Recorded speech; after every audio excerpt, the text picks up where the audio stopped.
Bismillahirrahmanirrahim. Today we will be discussing gastrointestinal bleeding.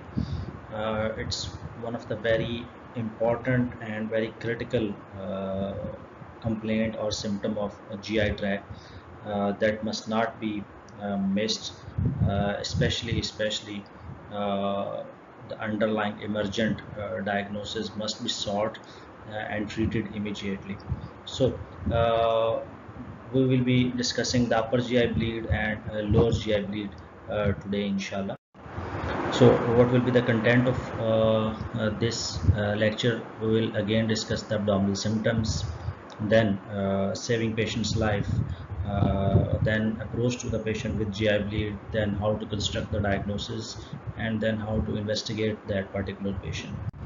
So, abdominal symptoms we have discussed in the context of abdominal pain. You have to memorize the abdominal symptoms thoroughly in order to take history from the patient presenting with any one of the abdominal symptom. So you will ask the patient about any nausea or vomiting. If he says yes, then you have to apply the FBCC, that is frequency, volume, color and composition. Any difficulty in swallowing, especially for solid liquids or both, any heartburn, regurgitation or water breath, any abdominal pain. If he says yes, localize that pain. Any abdominal distension, and then ask about frequency of stools, whether they are loose or not. If yes, then apply FVCC. Then inquire about constipation. Then about hepatic symptoms like any yellowing of sclera, darkening of urine or clay colored stools, any worms in the stool, any relation of the symptoms to particular diet. This is very important question. To get relationship of the symptoms to particular diet that patient might be having. Any change in bladder habits, the genitourinary symptom, any change in bladder habits, any loin to groin pain, any periorbital swelling or pedal edema, any testicular pain or swelling.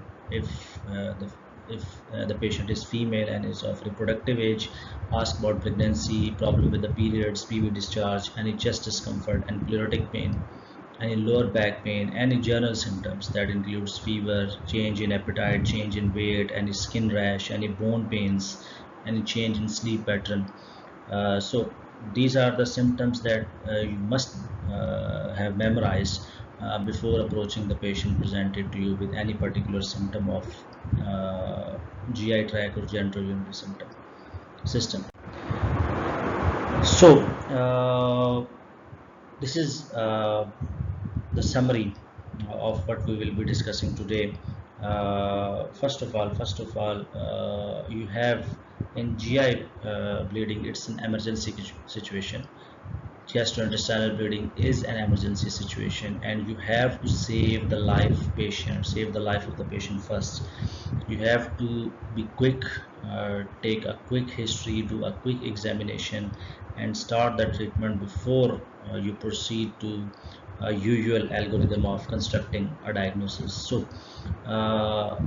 which patient you have to save? And any elderly patient, especially the patient with concomitant cardiac disease or any end organ dysfunction like CKD, or any anemic patient, hospitalized patient having GI bleed, patients presenting in dizziness or drowsiness, and the patient with vitals, the patient with unstable vitals like blood pressure less than 100 systolic with postural drop of more than 20 mmHg, heart rate more than 100, confusion with GCS of less than 12, and reduced urine output. Then fresh PR blood with hematemesis or positive NG aspirate for blood. If the patient presented to you with hematemesis and fresh PR bleed, that means the patient has lost more than 1000 ml of blood, because you mostly upper GI bleed presents with melena, dark terry stools, black terry stools, not with fresh PR bleed.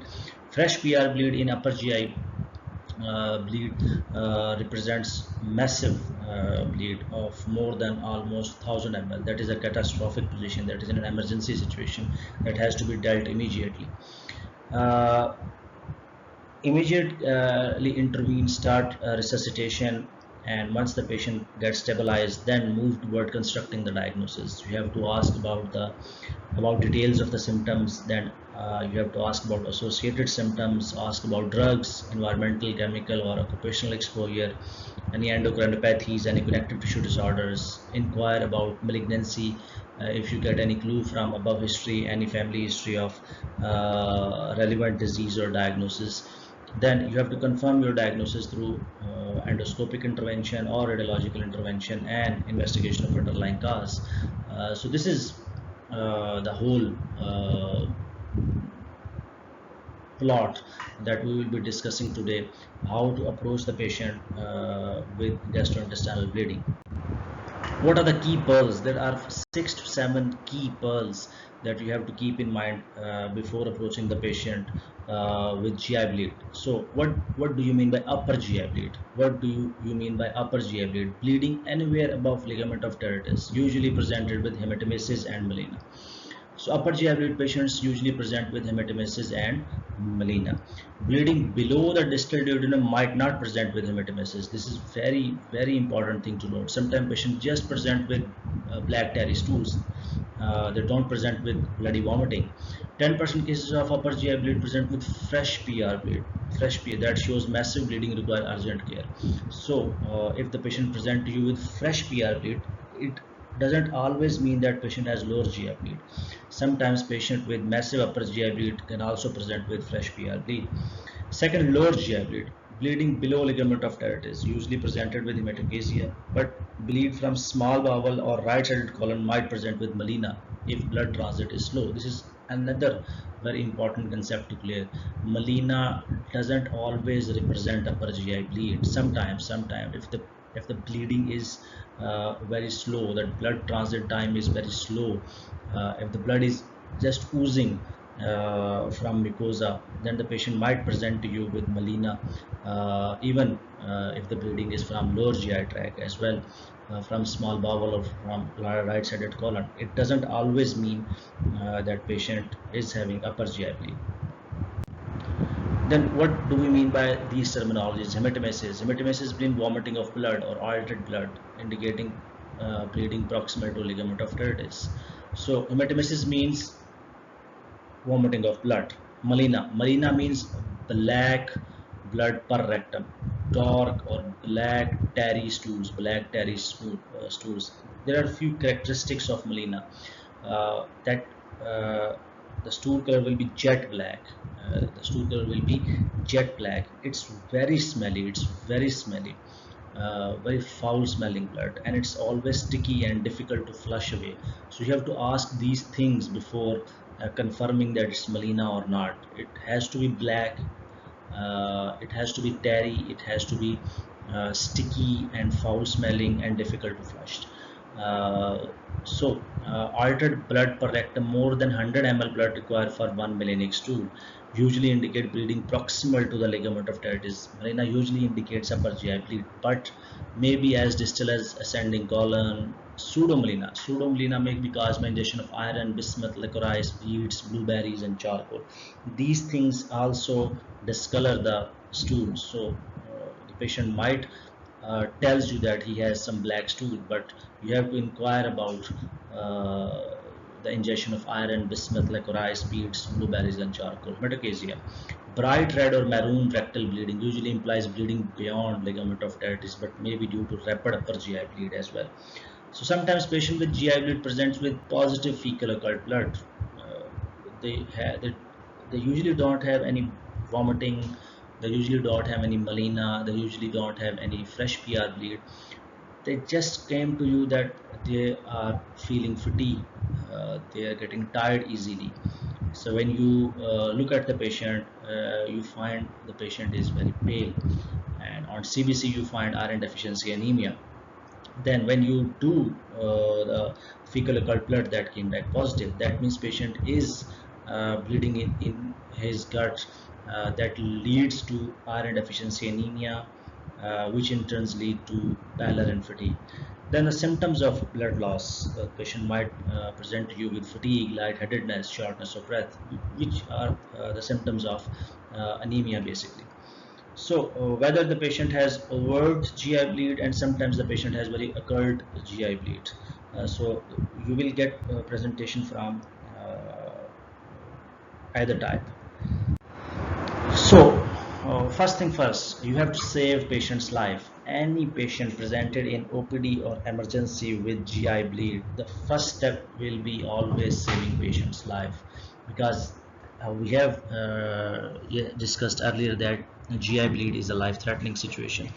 So which patient's life you have to save? The patient has very characteristic presentation, and you have to inquire these things first before proceeding to detail history and examination. So the patient with hematemesis, melena or hematochezia, uh, having drowsiness, dizziness, sweating, cold, clammy skin. So if the patient is drowsy, dizzy and sweaty, that means patient has very massive GI bleed. Any history of chronic liver disease. Chronic liver disease means the patient has bleeding esophageal varices, which is again a emergency situation that needs to be taken care urgently. Elderly patients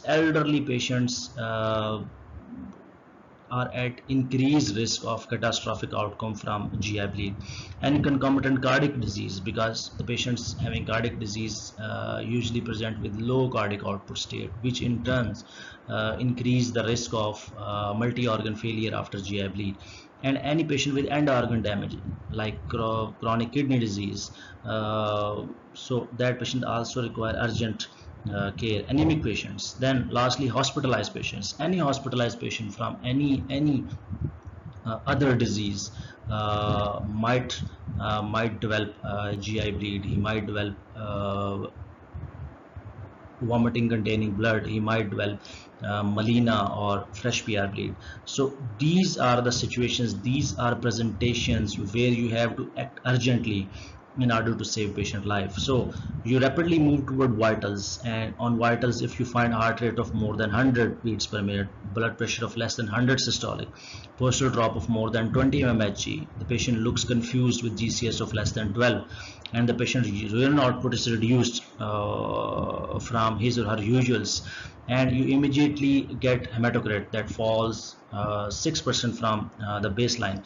Immediately send the baselines that include CBC, blood group and cross match, electrolytes, LFTs, RFTs, and coagulation profile, and start the treatment. That includes resuscitation with IV crystalloids. Always give the crystalloids in short boluses of 300 ml. Don't rush large volume of crystalloids that might be catastrophic for the patients. Give short boluses and do frequent volume status assessment. Meanwhile, you will get your CBC back, and if the patient has HB of below 7, immediately start blood transfusion. Or if the patient has concomitant coronary artery disease and HB of less than 8, then again it's an indication for blood transfusion. And if the patient has active ongoing bleeding, and his or her HB falls below 9 gram per deciliters, then again it's an indication for blood transfusion. So we have 3 indications for blood transfusion in emergency. If the patient has no concomitant comorbidities and there is no active bleeding, and the patient HB is less than 7, then transfuse the patient. Second condition is if the patient has concomitant coronary artery disease, then the cutoff is 8 gram per deciliter, and if the patient has ongoing active bleed, then the cutoff is 9 gram per deciliter. Correct any coagulopathy if present. If the patient has any deranged PTA, PTT, or the patient is taking any anticoagulants like warfarin or heparin, immediately stop these anticoagulants and correct the coagulopathy. Like in case of warfarin, immediately give vitamin K, and if the patient is taking enoxaparin or heparin, immediately reverse give antidote for heparin as well. If the patient has massive upper GI bleed, you can do balloon tamponade with Sangstick and Baltimore tube. That will temporarily gives you time before you go for definite treatment. Start IV omeprazole immediately, 80 milligram IV stat, then followed by 8 milligram per hour, considering one of the most commonest cause of upper GI bleed being peptic ulcer disease. So even before confirming the diagnosis, start the patient on IV omeprazole 80 milligram IV stat, then 8 milligram per hour. If the patient gives you any clue of chronic liver disease, or if the patient has previous history of bleeding esophageal varices, then consider this as an episode of bleeding esophageal varices or portal hypertensive gastropathy. Start the patient immediately on IV terlipressin 2 milligram 4 hourly or sandostatin 50 microgram per hour if you are suspecting variceal bleed. Don't go for NG aspirate. Don't go for NG aspirate. It's not recommended. Similarly, prepare the patient for upper GI endoscopy in case of upper GI bleed. But it should be done within 24 hours, but not within 12 hours. Upper GI endoscopy is not an emergent procedure to be done within hours. It has to be delayed till the patient gets stabilized, and it should be done within first 24 hours. If the patient has lower GI bleed, it's better to get CT angiography and prepare the patient for colonoscopy as well, because the colonoscopy preparation requires some time. It usually requires 36 to 48 hours to get properly prepared before a colonoscopy. Meanwhile, during this time, get a CT angiography done, which will greatly help in finding the underlying cause of GI bleed. So this is the first step, that we have to save patient life. Forget all the histories. If the patient presenting in hematemesis melena or hematochezia, he looks drowsy, dizzy, sweaty with cold clammy skin, he has concomitant history of chronic liver disease, he is elderly, he has concomitant cardiac disease or any end organ damage, and some hospitalized patient develop upper GI or lower GI bleed, immediately do the vitals. If the heart rate is more than 100, BP is less than 100, patient has postal draw, patient looks confused, patient has reduced urine output, send the baselines and immediately start resuscitation. Look for need of blood transfusion and transfuse the patient, correct any coagulopathy present, and start IV omeprazole and IV terlipressin in case of upper GI bleed. Prepare the patient for upper GI endoscopy and order CT angiography along with resuscitation if there is a case of lower GI bleed. So this is the first step. This is very crucial step. Once the patient gets stabilized, now move toward step 2, that is constructing the diagnosis. So you will again proceed in a same fashion. You have to ask about the details of symptoms. Here the mnemonic we use ODPARA. O mean onset, D mean duration, P mean progression, A mean elevation factors, R mean relieving, A mean aggravation, R mean relieving, and the last A mean associated factors or associated symptoms, plus FVCC, frequency, volume, color, and composition. So first question first, how it started, शुरू किस तरह से हुआ ये, what were you doing at that time, आप क्या कर रहे थे उस वक्त जिस वक्त ये वाला मसला शुरू हुआ. Bleeding from any other side, कहीं और जगह से ब्लड तो नहीं आ रहा है, कुछ जिस्म पे पटीकी, जिस्म पे कोई नीले निशान तो नहीं है, पटीके ब्रूजेस वगैरह तो नहीं है. That if the patient has upper GI bleed along with bruising, petechiae, epistaxis, gum bleed, hematuria, that shows a bleeding disorder. That doesn't indicates any localized GI pathology. So you have to immediately look to find the underlying cause of bleeding disorder and immediately correct it. So third thing, how much time has elapsed, कितना वक्त हो चुका है आपको, खून की उल्टियाँ आते या काले रंग के पखाने आते या पखाने के रास्ते ताज़ा खून आते या खूनी पखाने आते. एनी सिमिलर एपिसोड इन पास, आया माजी में भी इस तरह का हो चुका है. This is very critical question, important question, specially in bleeding esophageal varices. These patients usually present multiple times in recent past with similar episodes of upper GI bleed. So you will get a very good clue of variceal hemorrhage if the patient has similar episodes in past. Is it worsening or settling? So if the patient gives you history that my vomiting gets worse over time, my bleeding gets worse over time, that means the condition, there is active ongoing bleed. If the patient has 1 or 2 episodes of blood containing vomiting in morning and now it's settled, that means the active bleeding has stopped. So it's very again important questions to ask about progression of symptom. What aggravates it, and specifically आप किस चीज़ से ख़राब होता है मसला, ये किस चीज़ से vomiting trigger हुई है आपकी, what improves it, और क्या करने से बेहतर हो जाती है सूरत हाल, ये लाजमी क्वेश्चन आपने पूछना है। देन FVCC, हाउ फ्रीक्वेंसी कितनी है, कितनी एपिसोड्स वॉमिटिंग की आई हैं, या कितने काले पखाने आए हैं आपको, या कितने खूनी पखाने आए हैं आपको, ये पूछना बहुत ज़रूरी है। देन एस्टिमेटेड वॉल्यूम, ये this is again very important question. How much blood has been lost, ये क्वान्टिफाई करना ज़रूरी है, because if the bleeding is more than 1000 ml, that has to be immediately replaced, otherwise patient might entered into irreversible hemorrhagic shock. So estimated volume, blood in the vomitus or bloody stools, आप इसको quantify cup full size से कर सकते हैं कि आपको उल्टी में कितना खून आया है, एक कप जितना है, उससे कम है, एक चम्मच जितना है, इस तरह से आप उससे पूछ सकते हैं पेशेंट से, to get an idea.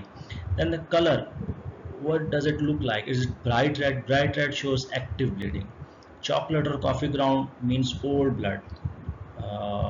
And fresh PR bleed or dark terry stools. Again, dark terry stools indicates upper GI bleed, or old blood in lower GI tract. Composition, is it blood alone, or is it mixed with bile, food contents in the vomitus, or blood mixed in stool, or alone?